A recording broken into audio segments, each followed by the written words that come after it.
تو زمین کتنی امپورٹنٹ ہے اس میں. پھر اس کے بعد اے آسمان بس کر تھم جا. تو اس کے بعد پھر آسمان کی بات آتی ہے. تو زمین اور آسمان مل جاتے ہیں اور پھر وہ پانی اکٹھا ہو جاتا ہے اور وہ پھر ایک بن جاتا ہے عذاب انسان کے لیے. اس میں ہمیں کیا کرنا چاہیے؟ اس کا بھی ہمیں حل ملتا ہے. سورہ حضرت نوح علیہ السلام کے واقعے سے ہی ہمیں اس کا حل ملتا ہے. سورہ نوح اگر آپ لوگ پڑھیں گے، سورہ نمبر 71 ہے، اس کی آیات نمبر ہیں 10، 11 اور 12. 10، 11، 12 آیات نمبر ہیں. سورہ نمبر 71 ہے سورہ نوح. ان آیات میں اللہ تعالیٰ نے فرمایا کہ میں نے کہا، حضرت نوح علیہ السلام اپنی قوم کو کہہ رہے ہیں تو ان کی بات اللہ تعالیٰ نے فرمائی ہے. میں نے کہا اپنے رب سے معافی مانگو، بے شک وہ بڑا معاف کرنے والا ہے.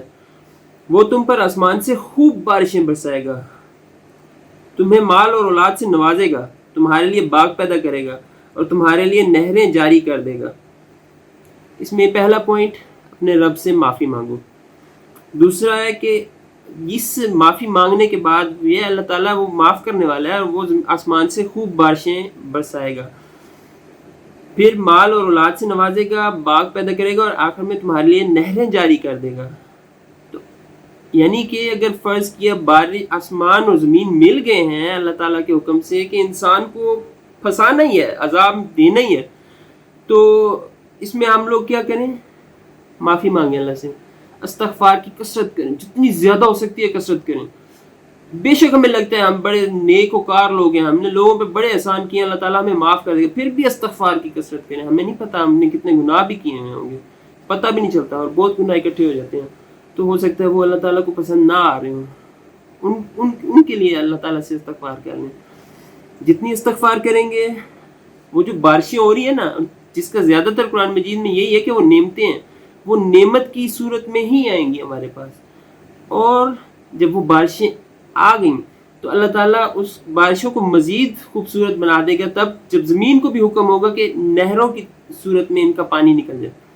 ان آیات میں آپ لوگ دیکھیں گے کہ میں نے کہا اپنے رب سے معافی مانگو، بے شک وہ بڑا معاف کرنے والا ہے، وہ تم پر آسمان سے خوب بارشیں برسائے گا. پہلی بات یہ، اور اینڈ اس پہ ہو رہا ہے کہ اور تمہارے لیے نہریں جاری کر دے گا. بارشیں ہوں گی، نہریں ہوں گی، کوئی پانی اکٹھا نہیں ہوگا.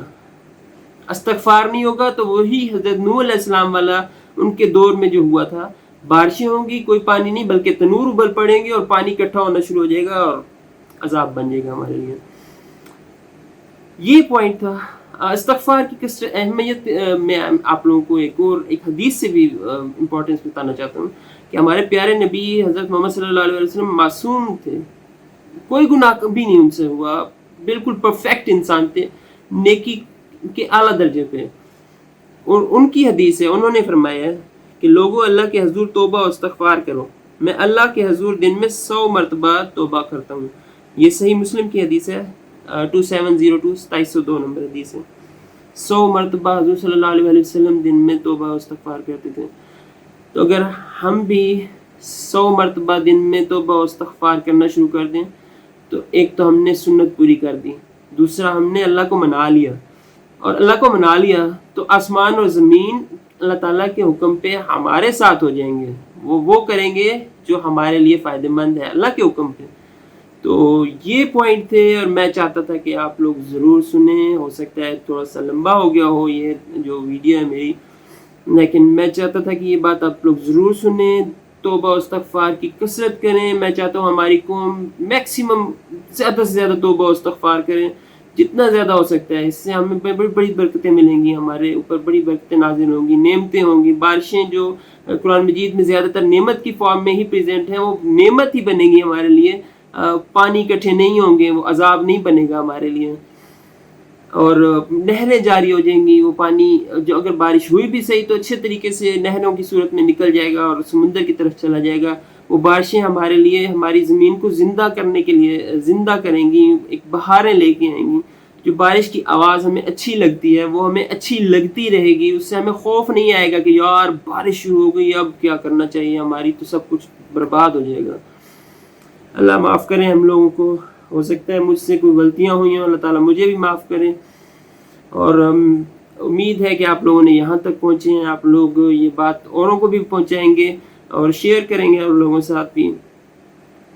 اور میرا ایک ایپ ہے کورس بائی عثمان ظفر پراچا، وہ بھی آپ لوگ ڈاؤن لوڈ کر سکتے ہیں. اس میں میری کوٹیشنز ہوتی ہیں، میری باتیں ہیں اس کے اندر بہت ساری. اور اگر آپ لوگ چاہیں تو مجھے پیٹریون پہ سپورٹ کر سکتے ہیں. اور بہت اہم اور بہت آسان، آپ لوگ مجھے اپنی دعاؤں میں یاد رکھ سکتے ہیں، میری فیملی کو اپنی دعاؤں میں یاد رکھ سکتے ہیں، میرے امی ابو اور میرے اہل و عیال کو، سب کو، بہن بھائیوں کو. تو بہت شکریہ، بڑی مہربانی.